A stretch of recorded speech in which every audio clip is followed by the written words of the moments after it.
la nouvelle avait fait l'effet d'une bombe.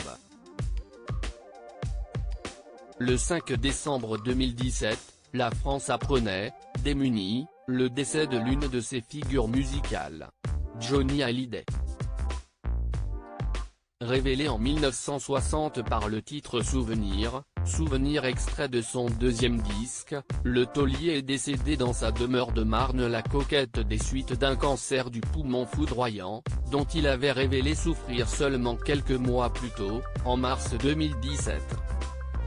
Une maladie qu'il avait pourtant tenté de vaincre, notamment en arrêtant de fumer, mais qui a fini par avoir raison de lui.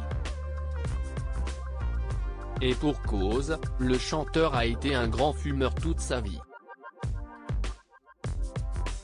À l'occasion d'une interview accordée dans le cadre du tournage du documentaire La face cachée de Laetitia Hallyday, diffusé ce mardi sur RMC Story, Daniel Angeli, photographe et ami de Johnny Hallyday, a évoqué l'amour du chanteur pour les gitanes, un amour qui l'aurait conduit à bien des excès. Il est arrivé un moment où moi, qui était fumeur de gitane, j'ai fait un AVC, comme lui.